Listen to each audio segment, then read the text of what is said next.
The holidays are here. Do you have the right bras? Third Love designs each style for your body so you can feel comfortable, lifted, and smooth in every outfit. With over 60 sizes, including exclusive half cup sizes, Third Love makes it easy to find your perfect fit. And right now, you can shop their Black Friday sale for up to 60% off site-wide. Plus, get $25 off when you spend $135. Don't wait, the sale ends soon. Visit thirdlove.com today. Hey, Ryan Reynolds here for Mint Mobile. You know, one of the perks about having 4 kids that you know about is actually getting a direct line to the big man up north. And this year, he wants you to know the best gift that you can give someone is the gift of Mint Mobile's unlimited wireless for $15 a month. Now, you don't even need to wrap it. Give it a try at mintmobile.com/switch. Upfront payment of $45 for 3-month plan equivalent to $15 per month required. New customer offer for first 3 months only. Speed slow after 35 gigabytes if network's busy. Taxes and fees extra. See mintmobile.com. The kettle's boiled, Vic. Great. Perfect timing. Just a dash of milk for me, please, mate. Here you go. Shall we get started then?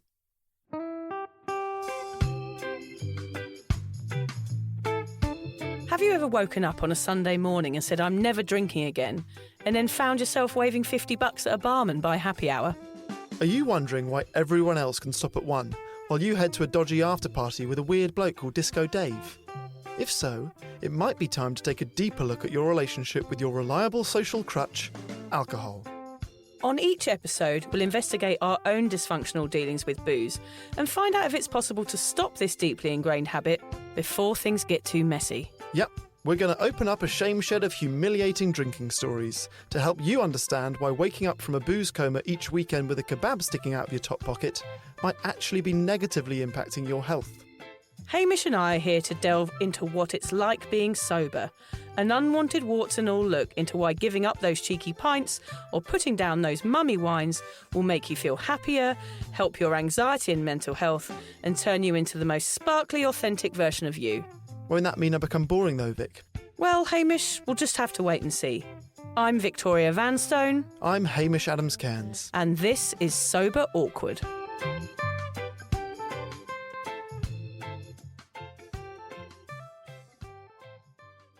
So Vic, no chit-chat this episode. I feel like it would be a bit remiss of us to talk about funny shit that's happened this week and then try and introduce a serious episode. Well, that's good because no funny shit has happened this week. Really? Yes. Okay, well, actually, I know what. I could tell you something that's not funny that has happened this week to me. Go on. And in a way, I think I wanted to save this to tell you on the podcast. Okay. Because I think in a way it's a little victory for you over excellent. me. Okay, good. Because you've slowly been trying to sort of draw me into boring shit that sober people like. Yes. Yesterday, I spent the whole day gardening and I fucking loved it. Oh, yes. And I never thought I would say that sentence. I'm not even at that stage yet. No, you're Hamish. not. You've overtaken I'm me in more the sober than you. You are more I am sober than me better today. sober than you. You win in the sober race today. So, but let's not be funny. Last week's episode was all about the drinking cultures across different professions. So in following on from that, we want to take a deeper look into a career that we know absolutely nothing about. Typical of us, really. True. So what we're talking about is the drinking that goes on in the armed forces, which seems a very appropriate episode given that what is going on in the world as we record this in the end of 2023 when there's loads of horrible stuff going on in armies around the world. Yeah. So we want to look at 3 different aspects of this topic. Firstly, we want to take a look at its long-term effects that seem to be felt years after someone leaves the service. We will introduce you to some of the help that is available. And perhaps most importantly for our Sober Awkward listeners, you will hear from some professionals about how you can best help someone you love through an alcohol use disorder, whether they are ex-military or not. Do you know much about the army, Vic?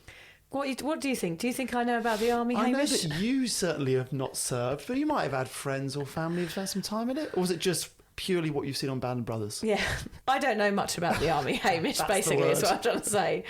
It's a world that I've never, ever stepped into. I imagine it's very tight-knit, with an obvious hierarchy in place. And seeing as I hate authority, I would never have lasted a day. My local boot camp is about all I can manage.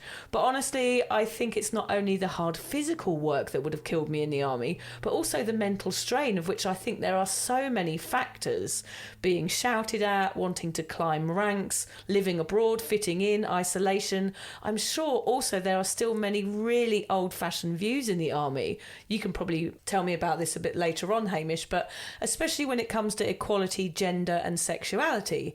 I think going in the army should be a safe and supportive place, but I guess that's not everyone's experience. All I know is that I would be crying into my steel toe cap boots on the first day. What about you? I like that aspect of the army, like the nice boots, yes, the well-made beds, and I could certainly iron a good shirt. That aspect of the army, I'd be great at. Okay, so I wouldn't be great at any of those things. I don't make beds. I don't do ironing. No, you don't wear boots that often and either. I don't polish shiny boots. I'm trying to think of something in the army that you'd be good at. I think you might have a bit of a mission on your hands. By the end of the podcast, Hamish, you need to come up with something. That is your challenge. Come up with something in the army that I would be good at. Okay, fine. So for me, my first introduction to it was I followed my brother to school, and my first day there, he said, whatever you do, don't join the CCF. I still don't really know what CCF stands for, something cadet forces. Right. But it's basically like the little army at school, which makes it sound pathetic. Mini but they would soldiers. go out in the middle of the night and camp. And I went to school in Yorkshire, it was snowing and freezing. It's a bit like Scouts, but a bit more extreme. Yeah. And my brother was just like, just don't do it. He had to do it in his first year, it was compulsory. And it wasn't compulsory when I went. He said, do not do it. But my dad was in the army, so I do have sort of his stories, and his are generally positive. So pretty much all of my brothers and my godfathers are all best friends that he made during the army. All of his best stories about times during the army. He did almost die on a helicopter in Northern Ireland. He was meant to be on it. He was told, get on that helicopter. At the last minute, he was told not to get on it, and it got blown up. Gosh. So yeah, he does have that traumatic story. But he's a passionate historian, particularly about the First World War. He's written a book on it. So he is so into it. He is so into army and war and all of that. Super, super pro it, and just loves it, and is still in touch with all the guys he's in the army with. And he's sort of chairman of a old boys army thing, and they have lunches all the time. So he's very pro it. The way that our family was different to others, amongst millions of others, is most people go on holidays to beaches, right? That's a famous British holiday resort. We would go to battlefields. Oh, yeah, classic. So we'd go to the Somme battlefield. That's Dad's favourite battlefield. I don't know if you have a favourite battlefield. Waterloo. Yeah, that's a good answer. Yeah. Have you been? Yeah, I've been to Waterloo. I've visited a few battlefields in my day. You know your shit. Well, interestingly enough, I say, Hamish, you've reminded me, I say that I haven't had any family members or don't know much about the army, but my great uncle Tom was a prisoner of war taken from Singapore, and he was in Kanchanaburi in northern Thailand where he was prisoner, and he survived the Second World War because he used to dress up as a woman and play the guitar and entertain the Japanese troops, and he was one of the only people that survived. And I actually went to Kanchanaburi not that long ago to go and find where he lived and where he was a prisoner of war. Wow. And he was a fascinating character who moved to America after the war, but he was very, very traumatised. My great-grandpa was a prisoner of war in Japan. Oh, really? He was the only one to keep his teeth. Everyone else lost their teeth. And my grandma can never really forgive Japan for the man that came back from Japan was a different man to the one that she was her dad. I think that happens, she doesn't lived with it. The other one of my favourite dad's battlefields, if you were wondering, was the Battle of Isanluana, which is in KwaZulu-Natal. Have you ever seen the film Zulu? Right, yes. So that's Rorke's Drift. Yeah. And so Rorke's Drift happened the day after the Battle of Isanluana. So yeah, we went there to do another holiday. That's cool though. I find that, anything probably the best holiday I ever had, actually. Yeah. The best holiday I ever had was KwaZulu-Natal. I've just realised that I do have another army story. Ah, look at you! I know. You did not think before this episode.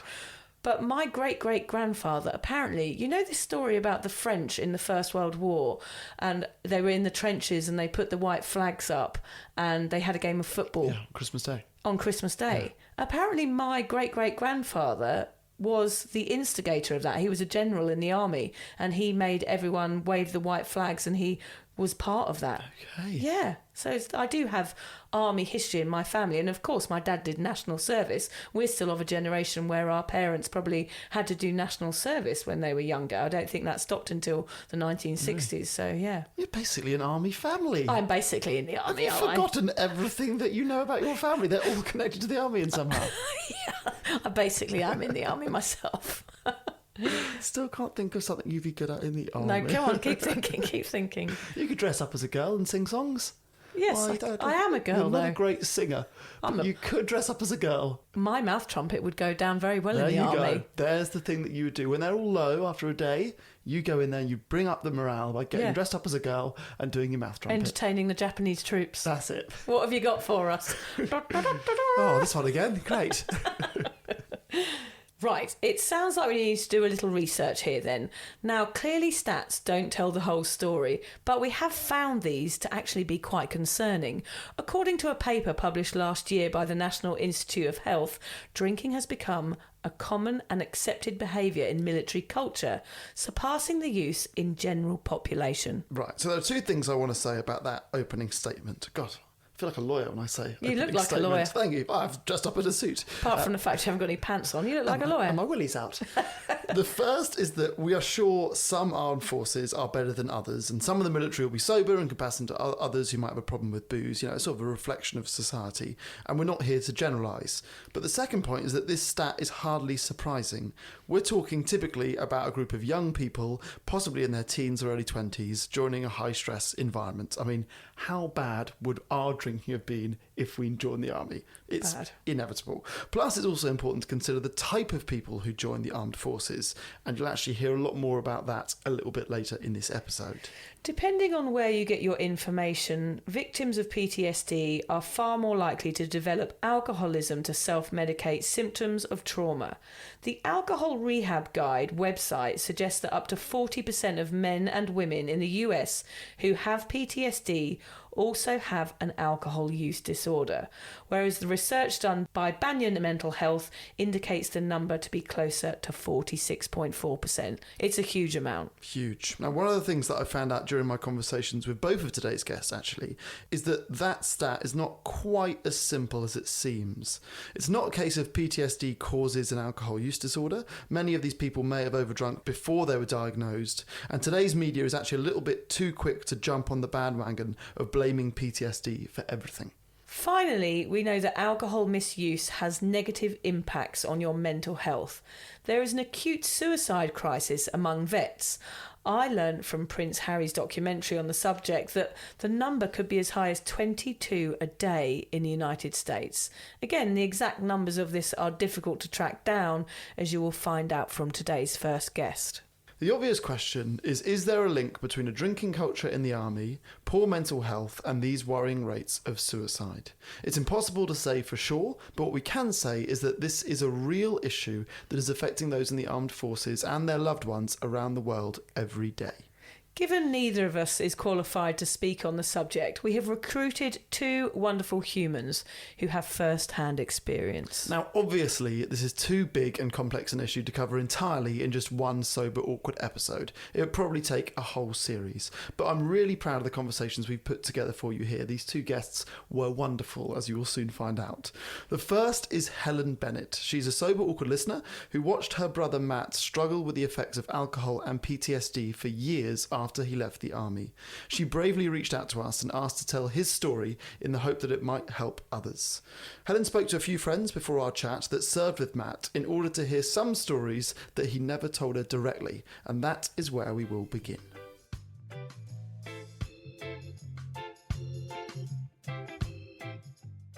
Had an interesting chat with his friend, who actually, his friend Brasso is mentioned in a lot of books about the Falklands. He's quite a legend, actually. But I had a long chat with Brasso yesterday, and I said, just tell me, I'm doing this podcast, I said, tell me the things that I don't know. Like, I knew when I went and saw Matt, he was, we'd have all these boozy weekends, and he was crazy.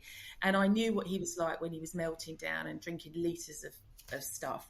But I didn't really know the early part, and he was telling me some shocking stuff about the Marines. Now, I know we're talking 40 plus years ago, but it was amazing. I'll tell you this one, right? I don't know if this is right.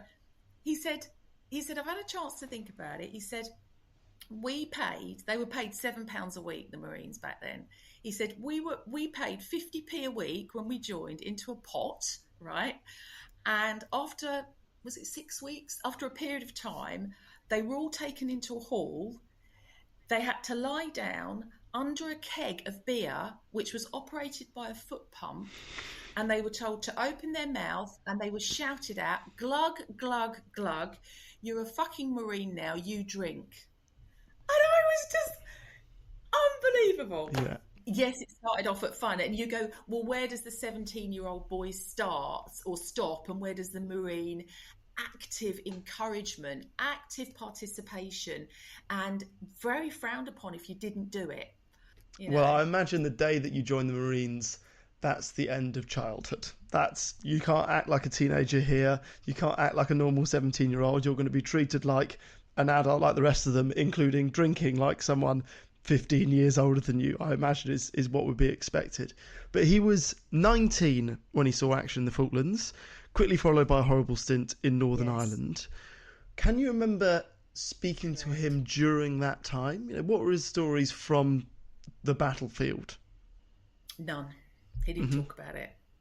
But it's later that it came out. And I don't know if you've ever found this, and I found it in myself as well. You know, you go through things as a young person, Hamish. I think it's not until you get to your 40s or 50s that it all starts tipping out, because you can't keep a lid on things forever. And that's what I think happened with Matt. You said that Matt's adrenaline was in overdrive from that point on.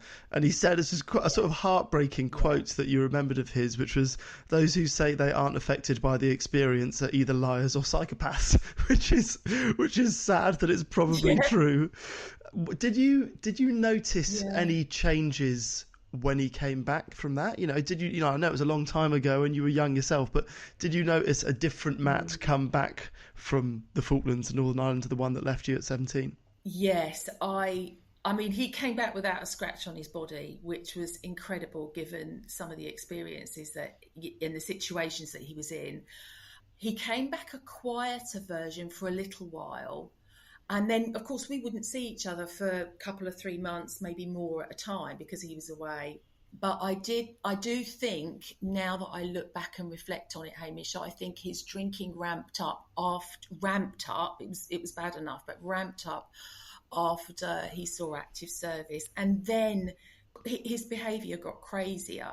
I remember going down to visit him one weekend, and no mobile phones in those days. And I turned up at the bus station. He wasn't there, but he'd sent 2 Marines to come and meet my little sister at the bus station, because he'd crashed the car and he was in hospital, and they wouldn't let him discharge himself because he had concussion. So he jumped out of the hospital window in his pajamas, and we went off partying for the weekend. Now, why I thought that was okay, but as a young, but that was always my big brother. That's what he did. So he was always a little reckless and a little rebellious even before he joined the army? Oh, yeah. Yeah. Yeah, I think so. I think so. I think that was his character, but it just ramped up. And I think you take a character like that, and I would suggest, actually, someone might correct me, but I think a lot of people that join the Marines are a little bit crazy anyway. Some of them are running away from something, maybe, but I think they're of a certain character to want to do that in the first place. And then you throw booze into it, and the pressure to be a man and man up and drink, and it's frowned upon if you don't. It's not a good combination. When did he eventually leave the Marines? He served 5 years, and when he left, he was sick to death of it. He felt used and abused by them. I know other people have completely different experiences, but he would never go to the reunions, and he sold his war medals. He said, I'm not interested in it. It was a really tough regime. I think Northern Ireland in some ways was worse than the Falklands. And I remember him writing to me. I was reading one of his letters the other day, and it said on it, we mean nothing to these people. We've been marching all day long. The helicopters didn't turn up to pick us up. Now we've got to march through the night. It's freezing cold. We're hungry, yada, yada, yada. And so in that respect, I just think he felt that as an individual, he didn't really count. It was just more, they just turn you into a fighting machine. And of course, that's what it is. That's the job. That's what the armed forces is all about. That's the job, yeah. And then, so he left 5 years later and then embarked on a criminal career, which I first read it, I thought, What? Tell me how he ended up in a like an infamous life of crime. Well, I think he did actually try to get a regular job, but he didn't really sort of fit in. And so I think he thought about it for a while. He was a really good artist, actually. So he would do artist drawings for people, commissions for their pets and things like this. He was a really good artist. But no, he couldn't find a job that suited him. So he thought it'd be a really good idea. And bear in mind, this is a long time ago now, it's like 30 odd years ago, where cannabis was a class, was it a class B or class A drug? It was ridiculous, Hamish. It was so high up there. It was one down from heroin. It was mad. Anyway, so he thought it'd be a really good idea to grow cannabis on a large scale. And that's what he did. So he had this sort of mad career that lasted quite a while until he got caught. He was a really smart guy. That he got sent to jail because what he did was really big at the time, and he was very forward thinking. He did part of his cannabis growing was to provide CBD oil to people that were suffering. So, he was giving back as well. And then when he got caught and sent to jail, they sent him to jail for 5 years. What did he do? He wrote a book all about how to grow cannabis, so he was a real rebel and everybody loved him. Unless you crossed him, then they didn't love him because he could be really scary. And that mask, that madness and craziness of his sort of Mel Thomas, Mr. Big cannabis scenario, that covered his, masked his PTSD for a long, long time. When that career came to an abrupt end, i.e. he was sent to jail, and he got out and he was like, well, what now? What do I do now? And I think that's when the problems of PTSD really started, and his drinking went from, oh, that's Matt just being crazy, to this is a problem now. I don't know where we're going with this.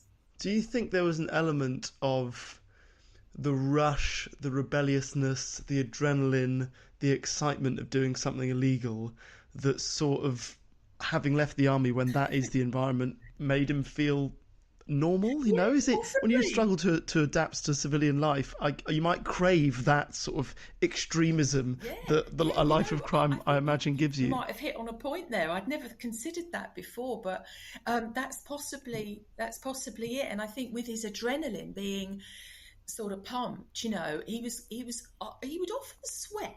I would notice this about him. He would sweat then when there wasn't really an occasion to be sweating, like it wasn't really hot. But now I look back, I think your adrenaline was in overdrive. And then I think he would calm himself down with alcohol, but then it'd be a real rush of doing whatever he was doing. Yeah, I think you make a good point. Was he drinking heavily during those cannabis years? Or was he so busy trying to create this, he had a job in between inverted commas that he didn't have the ability to sort of drink recklessly? I didn't witness drinking to the extreme. It was heavy. It was heavy drinking, but we all thought that was pretty normal. We seem to be, we come from an army background. My parents were heavy drinkers, and we sort of grew up with that. So to me, it didn't seem excessive. It was heavy, but it didn't seem excessive or a problem. It was when things quietened down, and he didn't have the rush of fighting wars, fighting with the police, and doing what he was doing. That's when he hit the floor. And you said, it got to the stage when he was drinking lethal bottles of whiskey, of absinthe. He was drinking pints of gin and tonic just around the house when you was helping you with renos. He tried to moderate as well, so he must have been aware of his alcohol. And when he did try and moderate and try to put a lid on it, was he labelling himself someone who has a problem with alcohol, or was he just trying to cut down because society says drinking absinthe is not okay? What was his approach to trying to get sober then? He wasn't an unintelligent man. He was a very smart man, actually. He knew he had a problem with it. And he knew we would both say, oh, I'm not drinking at the moment. Oh, great. How long have you gone for? I've gone for 2 weeks. So he would do that, but he couldn't maintain it. He couldn't maintain it because because he just kept reverting back to what he knew, what calmed him down, what he knew, what would get him back to sleep at night when he woke up having had terrible dreams, you know, and what he'd witnessed our parents doing, working, if you like, and then what he was encouraged to do in the Marines. So it was his drug of choice. You can trace how it's changing, how it was 17, it was fun, it was forced to do it by the Marines, but it's a good time. Then you experience something traumatic, and now you're drinking to get to sleep and to quieten down the nightmares and to cope and to get through a day. Yeah. And that's obviously the danger of anyone who goes through anything traumatic. And particularly, I always think, you know, when there's a change in someone's circumstances, so leaves the army, is unemployed, joins, starts a criminal life, that ends, goes to prison, that ends. Every time there's a crossroads, there is a decision where you can either ramp up your drinking or you can stop altogether. And it sounds as if every crossroads that he met, sadly, he wasn't able to veer off onto the sober path for too long. It stepped down each time, and it got steadily worse. And he was chaotic with it.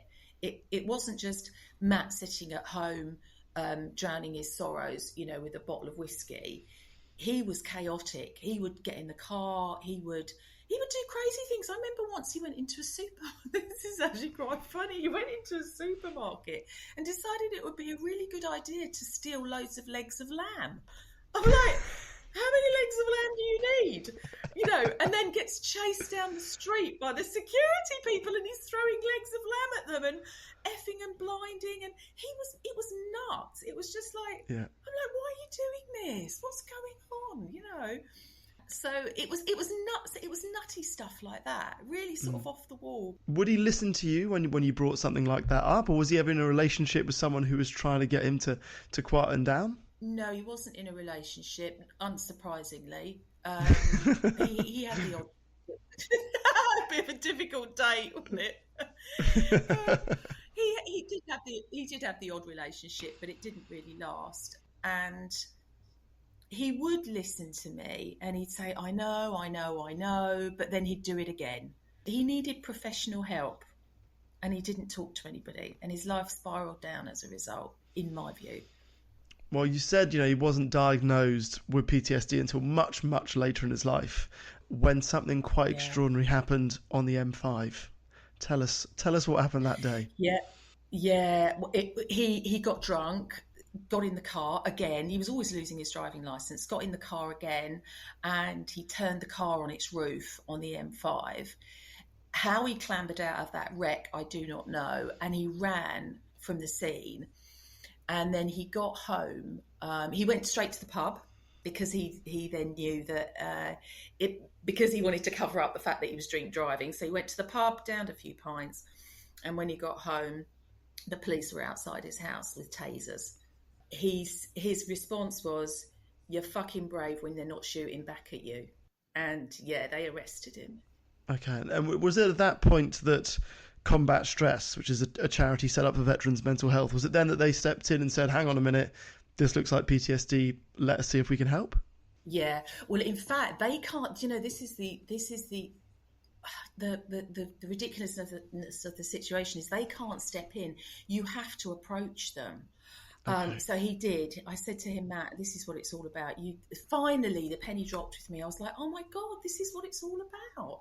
In that one sentence, it suddenly dawned on me that what was going on. And he reached out to them, and they're amazing. They are amazing people. But and he allowed them to come to his home. But Hamish, they can't come. He stopped seeing them after a couple of meetings, and those meetings were really useful, and he really found them helpful. But he refused to see them again, and they can't do anything about that. He has to join the party. They can't go knocking on his door. They need his permission to do that. So he got his diagnosis from the doctor, but didn't seek professional help again after that. He just kept medicating with alcohol. What do you think stopped him? Is it because it's not brave or military-like to go and seek help and talk about mental health? You know, what were his reasons, if he did enjoy those first two sessions, to not carry on?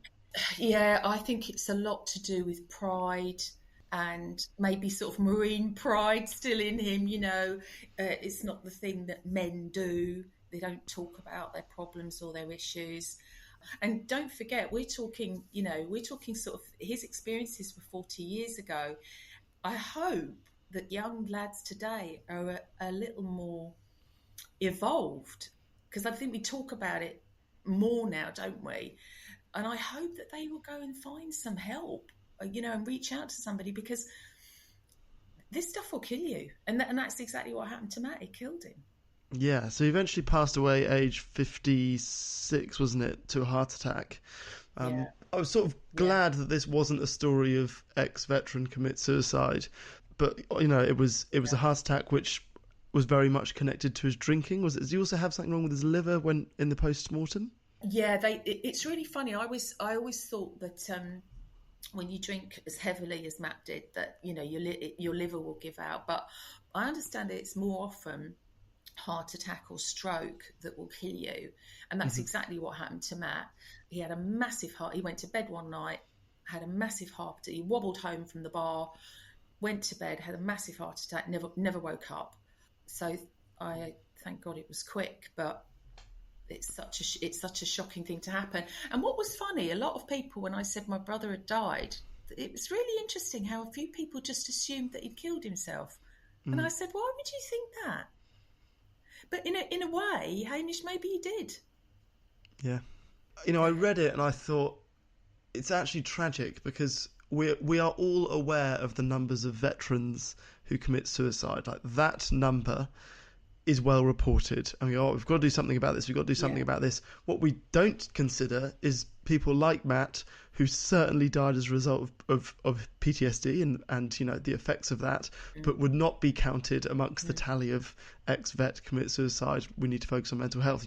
That number is probably not reported. Yeah. So I thought, gosh, the numbers are much, much higher than we probably think of veterans who die as a result of some form of addiction, but don't take their own lives. Yes, I agree. It'll kill them in some form or other if they don't do it to themselves. And how long ago was that Matt passed away? 4 years. You wrote quite sweetly that you think if he had been more aware of the quit lit, the podcasts, the ways that you could seek help, perhaps without having to see a therapist face to face, the work that you could do by yourself with a book or a set of headphones, that he might have had a better chance of giving up alcohol today. Yeah, I think so. I think if he'd have accessed it, and 4 years ago there wasn't so much going on online, and people weren't really talking about. There wasn't such a movement, a non-drinking movement, as there is now. I think he would have accessed that, and I think it would have helped him.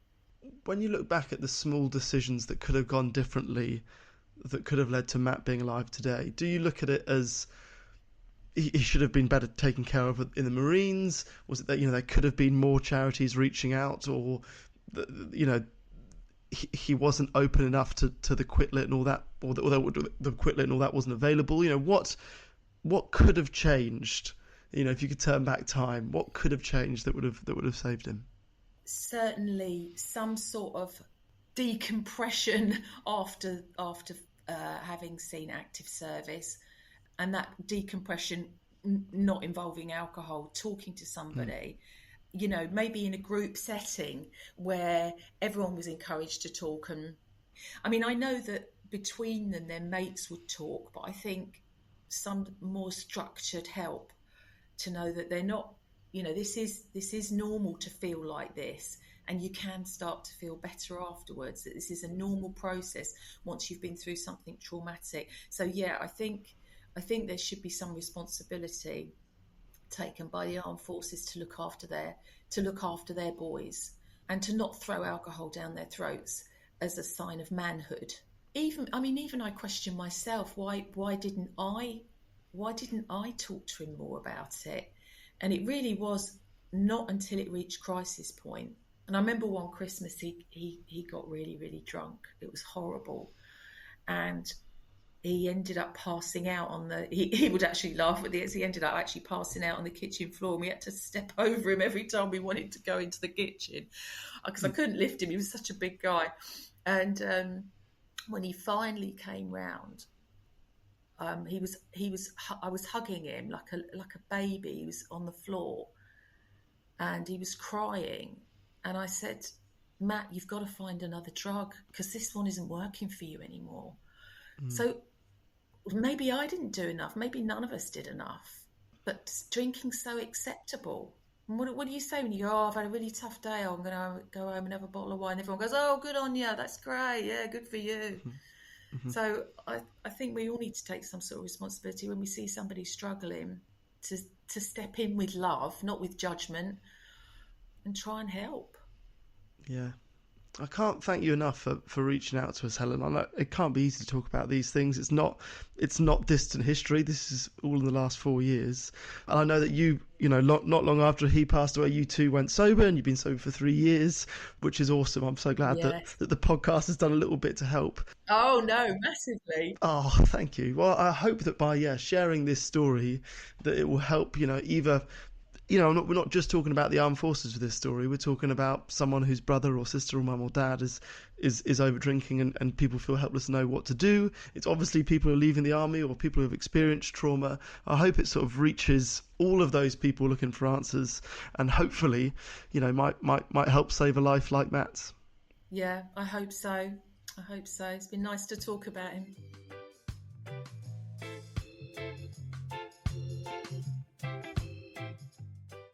Wow, so there's the wonderful Helen.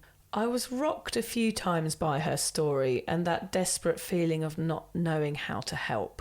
I can only imagine what it's like to watch someone you love slowly lose a battle with alcohol. She was wonderful and put so much time and research into this conversation to make it as useful as possible for anyone listening. So I'm really grateful for her. I want to say a huge thank you on behalf of everyone. Next, we want to take you from Helen's story about her brother to someone who has helped people living with addiction her whole career. Pam Diamond has worked as an addiction nurse specialist for over 30 years. Most of her work has been focused on helping those in the armed forces conquer their addictions. She really is the dream guest for this episode. We struck gold. We began by discussing the difficulties that veterans face when first leaving the army and entering civilian life.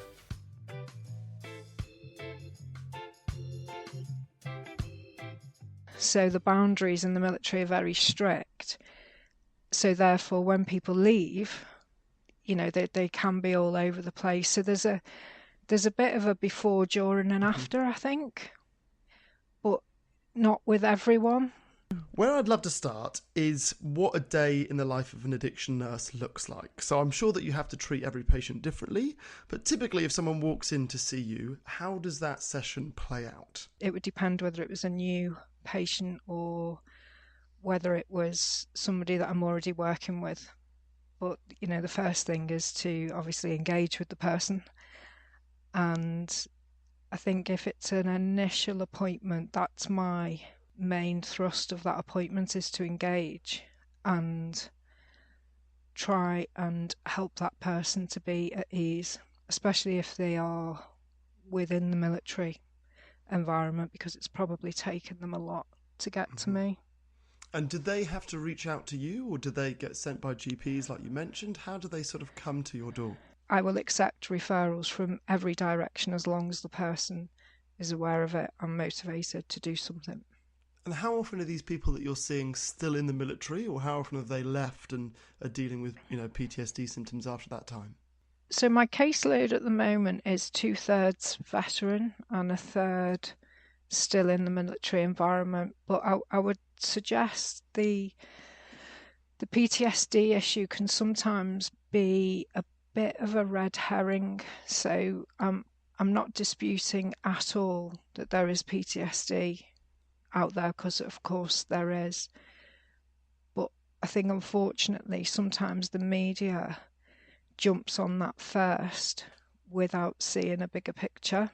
Mm-hmm. And in my experience, quite often people that I encounter in the veteran community that have coexisting issues such as PTSD and alcohol dependence, they were quite often a heavy drinker or a problem drinker before the issues with PTSD occurred.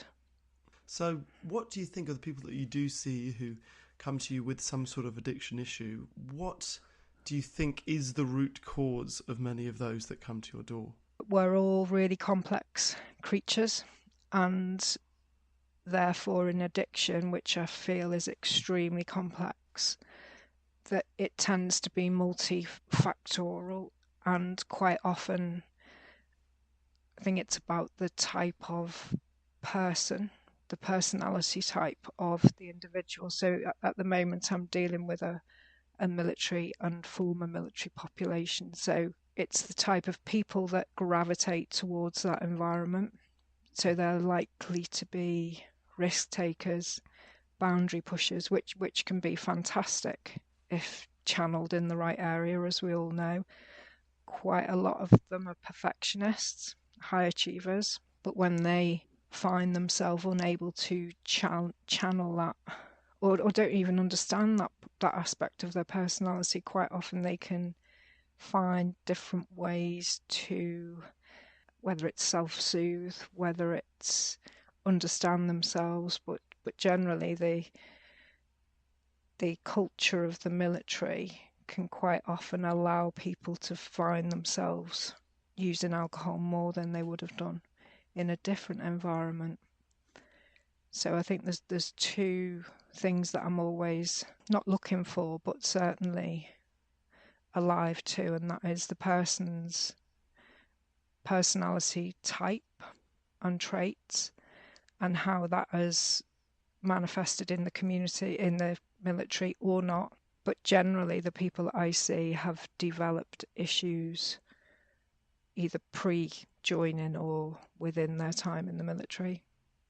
Do you think there is a drinking culture within the military? I think there certainly has been over the years. I think if you look at the rum tot, and if we look at the history of the military, why alcohol can sometimes be used, there's the camaraderie, there's the cohesion, that there's lots of positives that people perceive in alcohol. And if you think that generally the military culture are late teens, early 20s, then we're very impressionable. And if you put together impressionable people and an environment that makes it sometimes easy to indulge and overindulge, if that's the right word, for the wrong person, as in the person that's vulnerable to developing issues, which I guess we could all be at different points for different reasons, then it's a potential recipe for disaster. Is that something you've seen change over the years that you've been working in this field? Yeah. The UK culture is changing in terms of its relationship with alcohol. And obviously the military recruits from that culture. So the younger personnel aren't as interested in using alcohol. Now, I'm not saying that they're not interested in other things that we might not feel are healthy or beneficial. Of course. But I think the culture has definitely shifted away from the old binge style drinking, where gangs of service personnel would be going out drinking together several nights a week. That seems to have changed, but that's not to say that there aren't still alcohol issues. I think there's more people drinking in isolation now, younger people in the military. Gosh, well, that's encouraging to hear if that is true.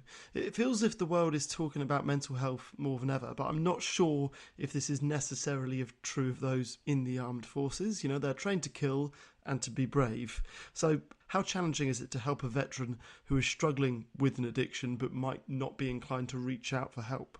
Yeah, it's a really good point, Hamish, because I think historically the veteran population is stereotypically a male older person.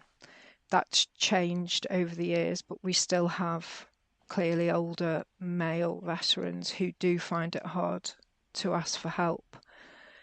So I've done a lot of different types of campaigns, both official and unofficial, to try and encourage people and demystify, destigmatize, and also encourage vulnerability. You know, if you put the word vulnerable with what you've just described military personnel as, it, you know, it's kind of, it doesn't make sense, does it? But clearly everyone has a vulnerability or a vulnerable side. So I do a lot to try and encourage that. I think the younger veterans possibly find it easier to reach him because it's more normal than maybe the older community.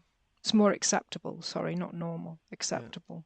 Yeah. How do you coax that out of the older community? I mean, is it a case of numerous sessions and building trust and eventually the walls come down? Is there a shortcut? Is there a trick to that? It tends to be word of mouth. The military community is quite closed, but it only takes, it's a strange phenomena. Once you kind of accepted by, you know, I'm talking specifically a certain aspect of the military, but once you're accepted by one, it's kind of, oh, well, she's okay and it works, so go to her. And it's almost like well, if my mate says it, it must be true. It must be that trust thing in the military, I think.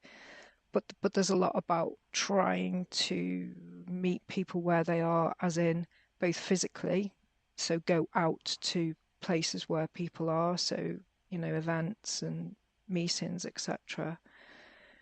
But also meet people where they are in terms of their want to change or need to change.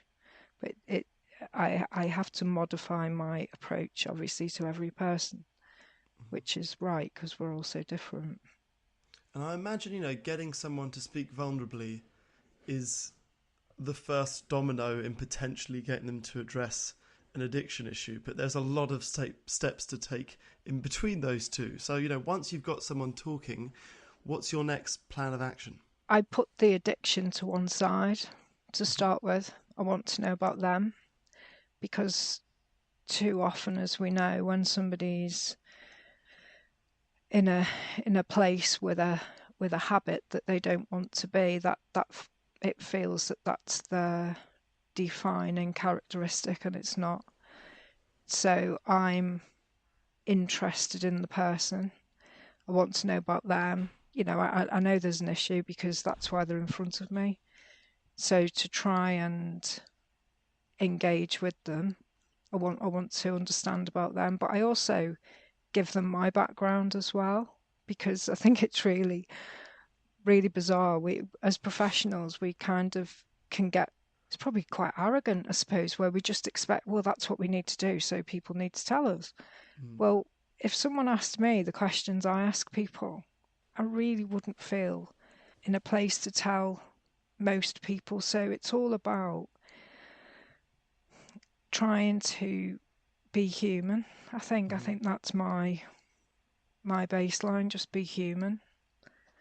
And then once that person feels a level of comfort, confidence, whatever it is, then we move on to the, okay, what do you want? What do you want? Not what's your problem. What do you want to achieve? Because it's not what I want to achieve. It's not what your partner who's made you come here wants you to achieve. And that, you know, that can often be a big issue. It's what do you want? Because we all know unless we want to make some change, then we won't. We might try, but it's probably not going to happen. How often do they say, I want to give up alcohol or drugs? Or how often they go, well, I'm just here because I was sent here. I don't actually want to be here. I don't actually have a problem. And there's denial and minimising the issue. Yeah. That tends to happen when somebody else has initiated the referral, or not, maybe not initiated, that's the wrong word, but forced the person getting through the door. But then I see it as, okay, bit more of a challenge. So one of the things I do then is, and I would say that it's not the most frequent presentation I see, because fortunately I've worked hard to lower all the barriers, so hopefully people come when it's more appropriate. But even when I know somebody doesn't really want to be there, I'll just say, okay, well, you don't even have to speak to me. So completely give them the control. And rather than, I think, because in addiction, in the field of addiction, I think it's really easy for the power to be shifted, and in relationships, at home, that person's probably feeling that they've got to be subservient or less dominant or whatever. Well, I don't need any of that. I need a level ground, if that makes sense. Of course. So regardless of why they're there or why they've come through the door, I try and get off on the right foot, because there might be a chance. You never know. It sounds as if the kind of job that on a good day is inspiring and self-fulfilling, and on a bad day would be incredibly disheartening and depressing. How do you look after your own mental health in seeing this sort of roller coaster of emotions of every person that walks in? That's a good question. I've done this for a long time, and at different periods it's been more difficult than others. I try hard to look after myself. That doesn't always work. So in terms of trying to be boundaried, that's a big thing, because again, the addiction field isn't straightforward. It's not a 9 to 5, 8 to 4 job. It's as we know, any time of day, but certainly not night. I got asked a question the other week when I was doing a presentation to a command structure, and I was asked, do you ever see somebody and think there's no hope? I said, no, absolutely not. So in terms of what you've just said about depressing and disheartening, I think I get more frustrated, and then I try and channel that into, okay, how can it be different? But also accept that if somebody doesn't want to work on whatever's going on, then that's okay. It's not their time. I think there's a lot of frustration. For example, the call I've just had off the GP to manage the person who's drunk, and it's 9 o'clock in the morning here in the UK. They're saying, what do I do with them? It's so frustrating. We've sorted out an appointment with you. I said, it's okay. Just leave him be. Make sure he's safe. Let him sleep. We can't do it. Is there any point you speaking to him at 11 o'clock? No, not at all. Because I can't get a valid assessment. Why would anyone want to speak to a clinician when they're absolutely hammered and have just had a weekend of it? So quite often my frustration is with other people and not the person in the middle, ironically. Why do you do it? What brought you to this? I always knew I wanted to work with people probably from kind of early teens, but I didn't really know which route. I thought I would end up in like probation or, people who are in trouble. Ironically, addiction is probably the same. And then when I did my nurse training in 1991, my mental health nurse training, I had to do a special placement, and I picked back then they had inpatient addiction units. And I grew up in Merseyside in the UK, which at the time was really quite chaotic. Heroin hit where I grew up in the early 80s. It was carnage. So I was really curious about addiction, really curious. And I picked this special placement, and I fell in love with it. I just felt like I found where I was meant to work. And from then on, I worked in NHS addictions, NHS crisis, which generally has an addiction element or a substance element at some point. And then ended up finding myself in the military environment, which is different again. It's so exciting to have someone with your background on the podcast, because of what we do for work. A lot of people write to us and say, I'm struggling with an addiction, what should I do? And we are not qualified. We are podcasters. So we say, well, you've got to get, maybe get some therapy and maybe read a few books on it or listen to a podcast on it. And, we sort of throw all of our ideas at the wall in the hope that one of them sticks. But from your experience, and it's impossible to give an answer to what cures addiction, but are there, is there a trend or 2 or 3 things that seem to come up more often than anything else? If there was a sort of one-size-fits-all solution, what is the key to beating an addiction? I think being completely open with whoever you find yourself in front of. So the first point is try and understand yourself, what it is you want, what you're not happy with, what are the consequences of your behaviour. Because again, if you look at change, none of us change our behaviour until we don't like the consequences generally and we understand them. So I would ask somebody to think about that first and not collude with their own thinking. And then try and find the most appropriate person to speak to initially. There's so much information out there. I think sometimes it's mind-blowing, it's too much. There's too many places. So obviously your audience will be all over the place. Try and find the most appropriate person you can speak to. If you don't know who that is, find an online support mechanism and do the chat function with them, because they will have ideas. But just speak to one person initially, and then try and pick that person well, because there's lots of people out there that won't be right, but find someone with some experience, some knowledge. And if they're not for you, ask them, where should I go next? So it's all about advice and then being open. Because alcohol particularly, it lies, and it helps us lie. So we need to be really open.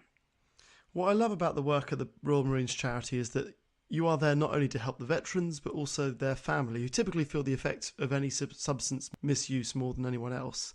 And we get lots of emails from people concerned about the drinking of their loved ones. That's probably the email that we get the most often. So what advice would you give to someone who's in that situation? They're not the one with the problem, but their husband, wife, son, brother, whoever it is struggling. I would have a really frank and honest conversation with them about the consequences of their behaviour upon you or the people around you. Because quite often I think we are frightened of upsetting them. We're frightened of their response. We're just frightened. Maybe it's not safe to do that. And if it isn't, then obviously don't.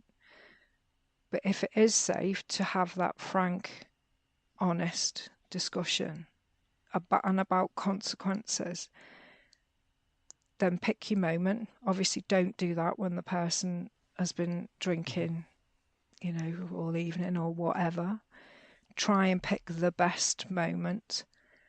And I know this is really hard, but try not to get into the lecturing mode, or, it's generally from a place of concern.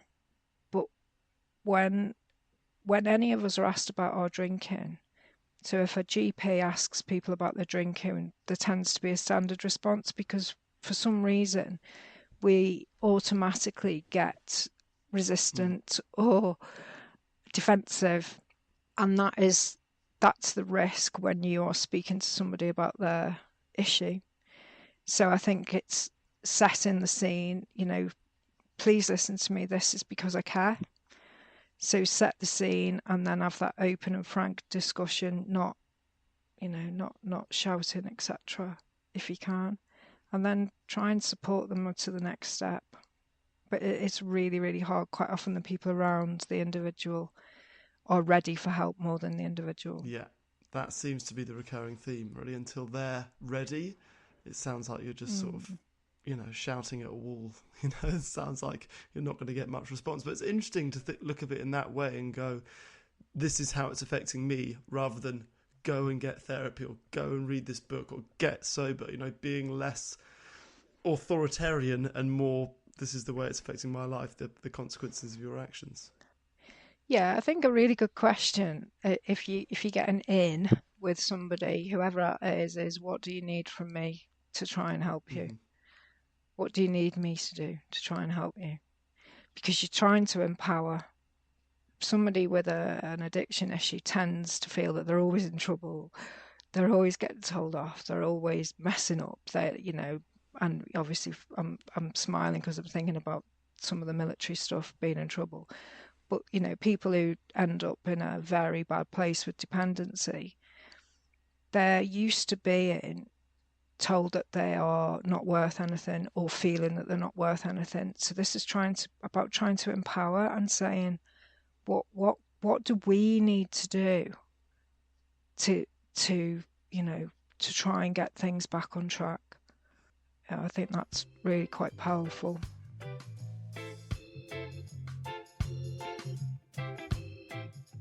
There she is, the wonderful, wise and insightful Pam Diamond. There's something very calming about someone who speaks slowly with a Liverpudlian accent. Oh, yes. Something about that just makes my heart rate calm down. Probably perfect for an addiction nurse specialist.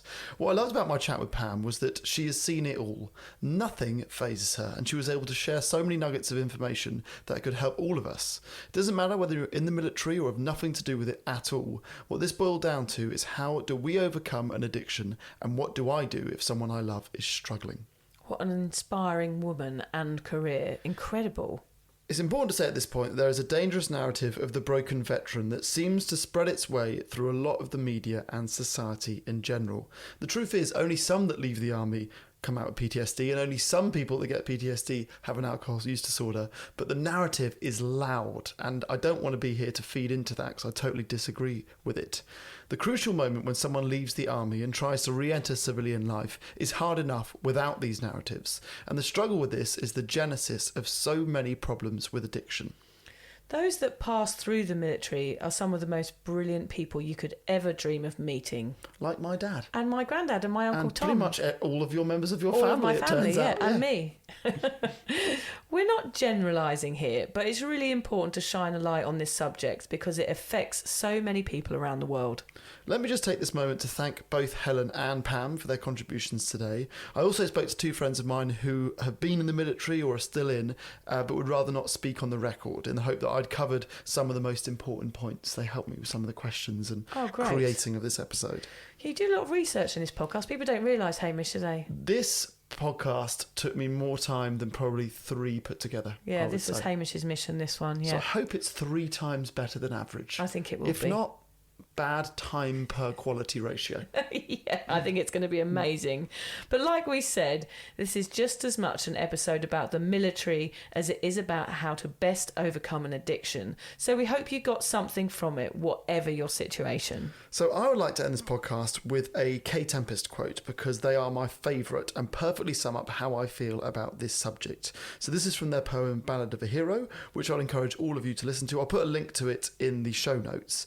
It's how they open their Tiny Desk concert. You know Tiny Desk concerts? You've watched I don't know what you're talking about. Oh, okay. Tiny Desk is on YouTube where they get a world star. Oh, yes. I love Tiny Desk. Yes, I know exactly what you're talking about. So this was the opening bit of their Tiny Desk. And it was a poem called The Ballad of a Hero. One of the lines is, "I don't support these wars, my son. I don't believe they're right. But I do support the soldiers who go off to war and fight." And I think that is exactly where we should be coming from in terms of our empathy and support for anyone who's been through the army. Whether or not you agree with wars or not, any of it doesn't really matter. Let's support soldiers who are struggling. Yeah, totally agree. Support anyone who's struggling. That's a good point. Yeah, anyone who's struggling and isn't talking about it. I mean, that's why we talk about things on this podcast, is because we're trying to influence you to talk about your problems too, I think, aren't we? Yes. And you thought of something that you'd be good at as well. Something in the army that I'd be good at is peeling potatoes. That's it. Yes, that's about it though. I don't know if you get any badges for that. You know how you get people here on Anzac Day with lots of medals? Surely there's a potato badge. Potato peeler medal? Yeah, extraordinaire. Yeah, medal, yeah. Maybe I want medals. Maybe it'd be a potato badge. Yeah. That'd be nice. I could just carry a potato in my pocket. I do that anyway. People will avoid you I'm more than they already do. I'm basically in the army. I carry a potato in my pocket every day, Hamish. And there is your knowledge of the army. I'm basically in the army. I carry a potato in my pocket every day. Do you want to see it? Your grandparents and parents taught you nothing about what it's actually like. Here it is. Here it is. Big, heavy potato that you carry around. Yep, there you go. I always go. thought that was the noise of your testicles when you sat down. Thanks for listening, everybody.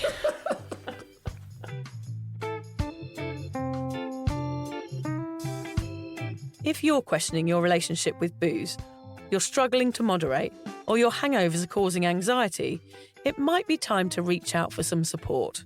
Yeah, just talk to a mate about how you're feeling, contact a local doctor, find an AA or sobriety group. Vic's got one. Yeah, just head to www.cuppa.community. Remember, if you're questioning yourself, it might be time to seek support. Even though this journey can be awkward, it is definitely worth it. And if you've enjoyed the Sober Awkward podcast, don't forget to review it, rate it, and share it with your mates. Do they have to share it with their mates? Yeah, of course they do. I'm not doing this for nothing, Hamish. Bloody hell. How do they share it? I don't know, just write it on the...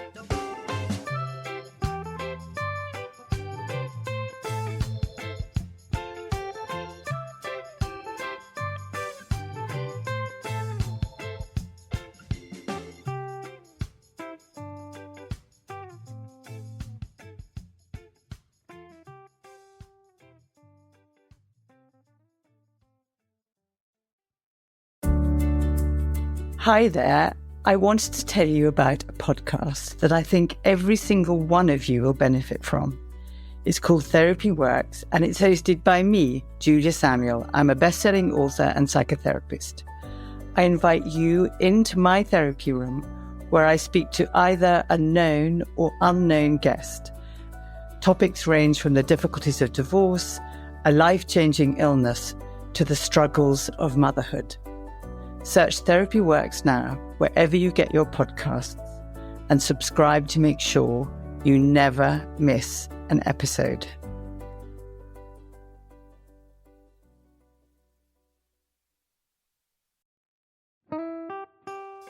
Vic, so do you fancy coming on a sober holiday? Don't worry, we're not talking about some corporate wellness retreat with cucumber water and enforced eye contact.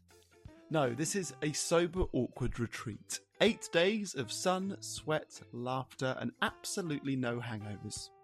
Yep, it's all happening in Thailand next October. Picture this: yoga at sunrise, writing workshops, ice baths, Thai boxing, and lots of awkward sober dancing under the stars. It's a proper holiday with proper weirdos, our kind of people.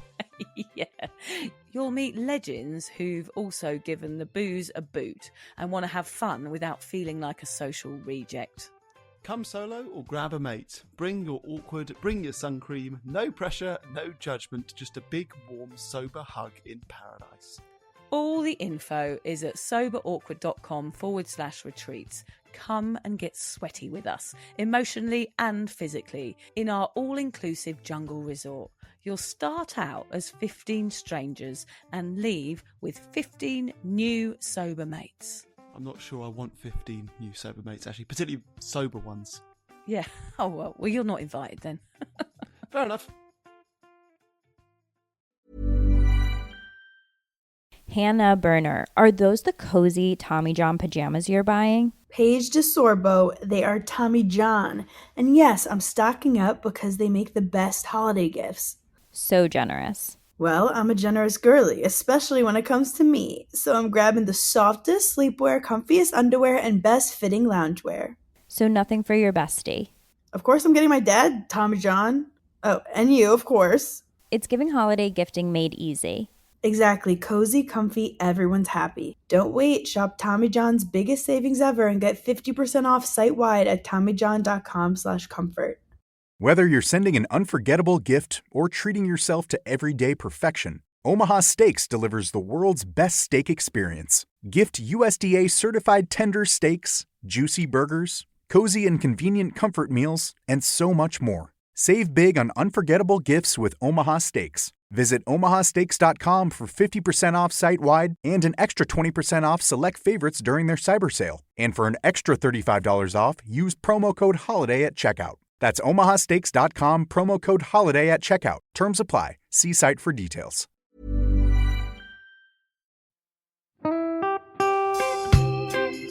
So, as you probably know, my comedy memoir, 1,000 Wasted Sundays, is officially out. All my magnificent fuck-uppery in one awkward hit. If you'd like to get your hands on a copy, it's now available from all good bookstores. We always say all good bookstores, don't we? Yeah. Are there bad bookstores? No, it's probably ones with moody sellers. Oh yeah, really depressed librarian folk. Yes, okay, yeah. So there are probably some, but we're only storing it in the good ones. It's only made it into the goodies. You can also get it from all good online retailers. The print version and ebook are out now, and the audiobook will be available in March. I've been writing my memoir for 5 years. It will make you laugh, cry and cringe, and hopefully inspire a few people to reconsider their relationship with booze. If you love the podcast, then I think you'll love the book, even if I do say so myself. Hamish has read it. What did you think? I feel like I know a little bit too much about you now, to be honest, Vic. Look, I really loved it. It was hilarious and surprisingly moving, but I feel like I've seen you naked in a literary sense. Yeah. Does that make sense? Yeah, that's worrying. Yeah. From an emotional point of view, seriously, it wobbled my teeny weeny wooden heart, Vic. Okay. My teeny little wooden heart. Well, his wooden heart is broken. Anyway, so if you do manage to get your filthy mitts on a copy, please do me a favour and head to goodreads.com and give me a review. Doing that will help me get it out there to those that need a bit of sober support. So there you have it. My story, unwanted warts and all. Come and get awkward with me. Not to be too demanding or anything, but seriously, go and buy it now. Go and buy it right now. Yeah, don't just tell your friends, buy it, and then buy your friends one or two. Yeah, don't give them a copy, buy it, yeah. And you know what, don't be careful where you store it. If you lose it, you can always buy another 5. Yeah, buy another one. Yeah.